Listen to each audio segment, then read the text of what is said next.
السلام عليكم ورحمة الله وبركاته. ازيكم عاملين ايه؟ يا رب تكونوا بألف خير وسعادة. عيد سعيد عليكم.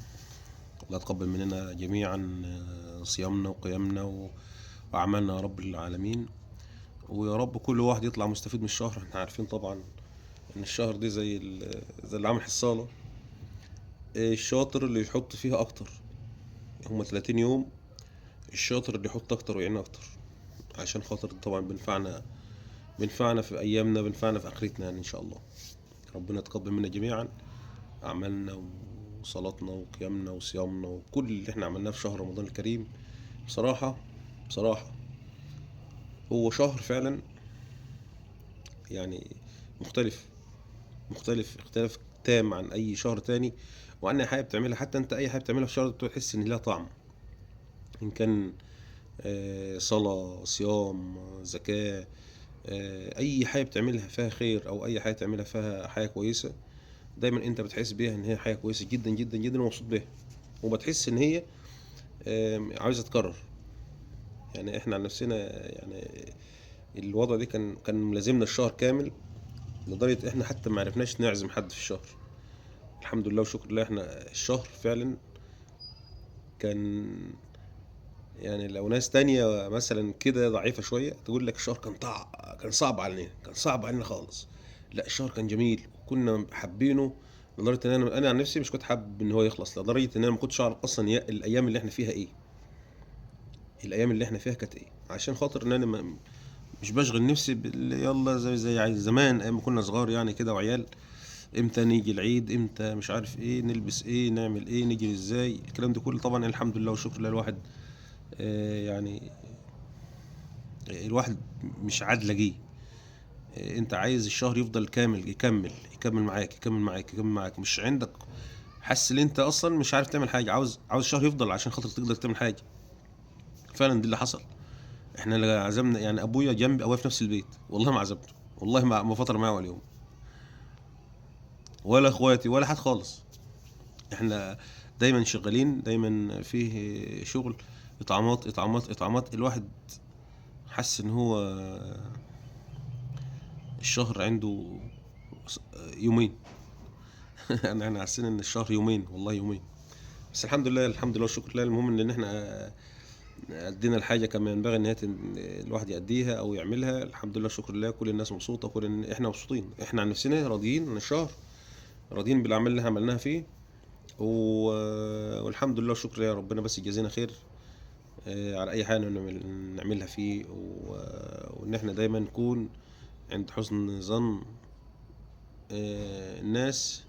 لا كمان ان احنا نكون دايما عند ربنا مقبولين، او عند ربنا لا الناس بتوع رياء، ولا الناس بتوع لقطة، ولا الناس بتوع كذا ولا كذا ولا كذا ولا كذا. لا، الحمد لله والشكر لله. احنا بنتمنى من ربنا يا رب يديم علينا نعمة ان احنا ما نكونش بتوع رياء، او احنا الناس اللي بتعمل حاجات عشان الناس تقول عليها ده بتعمل. احنا مش فارق معانا الكلام ده كله. الحمد لله والشكر لله. والدليل على كده ان احنا مبسوطين. اللي بنعملها في الخفاء اكتر من اللي بنعملها في العلن على فكرة. يعني الحاجة اللي بنعملها متدارية، انا شخصيا يعني كنت انا ولا ام عمار، الحاجة اللي بنعملها متدارية الحمد لله والشكر لله اكتر بكتير من اللي بنعملها ظاهر للناس. يعني في ناس كتير بتتكلم معانا في الكومنتات ما تداروا واعملوا وسووا. طيب احنا بنداري، لو بنداري احنا ما حدش يعمل معانا. يعني احنا بنداري حاجه، في حاجه بنداريها مثلا اللي هي الخير الظاهر ده، احنا بنعمله للناس ان هي تبص لينا. ده انا ممكن اغير، يعني انا اغير منك عشان اعمل خير، فادي لك تعمل خير، او ادي غيرك يعمل خير. دي الغيره في الخير. فاحنا بنحب الكلام ده. انما اللي احنا بنعمل حاجات تانية بعيد عن الناس خالص، والحمد لله وشكر الله، وربنا موفقنا فيها برضه. ومش لازم اطلع نقول عليها، او مش لازم اقول عليها انا، ولا ام عمار تقول عليها. وممكن ام عمار ما تعرفش حاجات كمان انا بعملها، وانا ممكن ما اعرفش ام عمار بتعمل حاجات هي بتعملها. دي فعلا دي اللي بينا يعني. حتى هي بتقول لي يعني في اقرب الايام من اول امبارح، بتقول لي انت الحاجه الخفيه اللي انت بتعملها دي بينك وبين ربنا، دي امانه عليك. انا بص، انا سايباك فيها. يعني انا عامل يعني، لان احنا دايما بنكون معرفين بعض.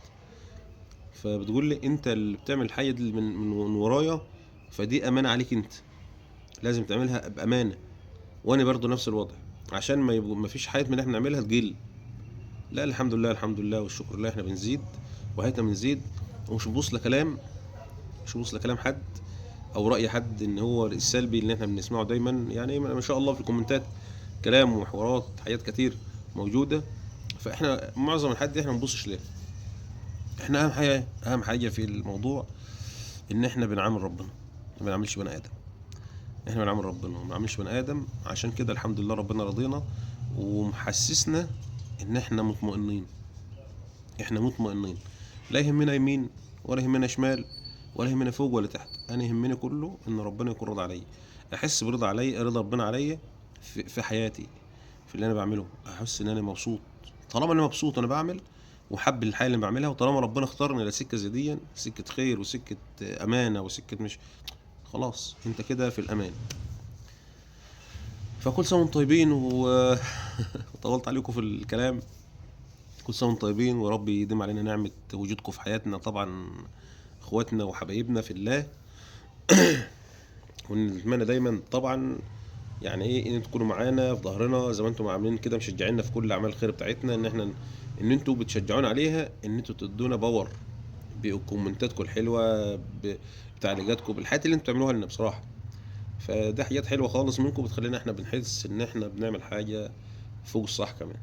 فالحمد لله والشكر لله على وجودكم معانا وان شاء الله تفضلوا معانا على طول. وكل سنه وانتم طيبين. نقطه تانية، ان شاء الله باذن الله احنا هنبدا يعني بس اسبوع كده ان شاء الله، اسبوع يعني اسبوع من النهارده هنبدا ناخد اوردرات تاني، عشان الناس اللي كانت كلمتني عاوز تاخد اوردرات وانا ما قلت لها بعد العيد ومش عارف ايه. فان شاء الله بعد اسبوع او 10 ايام بالكتير بس ناخد ريست من الموسم، لان الموسم ده بصراحه كان طويل. موسم الزبده دي كان عليا طويل جدا جدا، لدرجه ان انا كنت حابب ان انا اروح السعوديه اعمل عمره في رمضان. بس انتوا شايفين يعني انا عند يعني عند اخر رمضان شغال برضه. الناس فكرت يعني شغال زمان مع شغل بتاع مع أم عمار في الاطعامات مش عارف ايه. فكان يعني في الشنط، في سفر هنا وحات من هنا وتعالى هنا، فده حاجات كتير كانت على الواحد. طبعا ما ينفعش اسيب ام عمار في وقت زي ده وامشي. فانا كان نفسي اخد راحه سلبيه، معنى كلمه سلبيه خالص، ان انا ما اعملش حاجه. آه، فان شاء الله بس العشر ايام دول كده نعتبرهم ان هي سلبيه فعلا، ان انا ما اشغلش دماغي بالشغل. ما لان السهر مع الشغل مع حاجات كتير، حصل عندي شويه حاجات كده تعب. تعبت يعني انا عاوز اعمل كونسولت على نفسي شويه وشويه تحليل وشويه حاجات ان شاء الله اعملهم باذن الله. لان انا حاسس بشويه حاجات في جسمي كده تعباني، فلازم اعمل تحاليل، لازم اعمل حاجات. دي اللي هيخلينا العشر ايام دول كده ريست سلبي خالص، ما فيش شغل نهائي. فربنا ييسر ان شاء الله الحال. اول ما نبدا نشتغل، انا هطلع برضه نفس الكلام كده. يا جماعه احنا ان شاء الله الاسبوع الجاي، الاسبوع ده او كذا او كذا احنا هنشتغل. بس احنا ان شاء الله هو 10 ايام اسبوع بالكتير، اما نشوف الدنيا فيها ايه، نرتاح شويه، دماغنا دي يهدى شويه من التفكير، وروح هات وتعالى مش عارف. حتى الناس اللي انا باخد منها شغل والله يعني من قبل رمضان ما يخلص باسبوع كده قلت لهم وقفوا الشغل خالص بالنسبه معايا لعند ما اقول لكم انا عايز. فان شاء الله باذن الله بس ربنا يسهل، ادعوا لربنا يكتب لي الحاجه الحلوه، ما يكونش في اي حاجات وحشه موجوده، وان شاء الله باذن الله خير يعني. ف... وفي النهايه كل سنه وانتم طيبين، و... وادعوا لأم ربنا يشفيها، وادعوا لأخويا ربنا يشفيه. آه، وادعوا لكل المسلمين، ادعوا لكل المسلمين ربنا يشفيهم ويعافيهم، وما يكتبش علينا حاجة وحشة أو يحوجنا لحد. يا رب يا رب ما يحوجنا لحد أبدا آه، في أي وضع. لأن الحوجة بتبقى من الإنسان للإنسان وحشة، مش حلوة، بالذات في حاجات اللي هي الأمراض.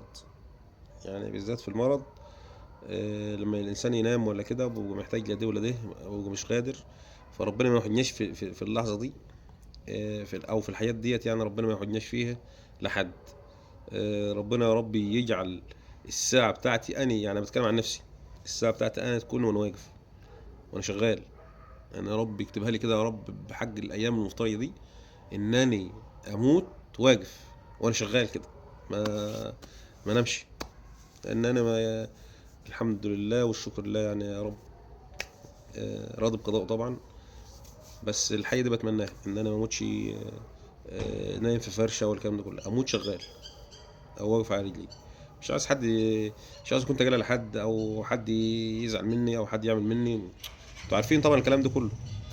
فربنا مكتوب علينا الحاجة في اي وضع من الاوضاع، ان كنت انا ولا مراتي وولادي و... واي حد ينتسب لي، يا رب العالمين. فبس بس كده يعني. كل سنة وانتم طيبين، وعيد سعيد عليكم ان شاء الله. السلام عليكم ورحمة الله وبركاته.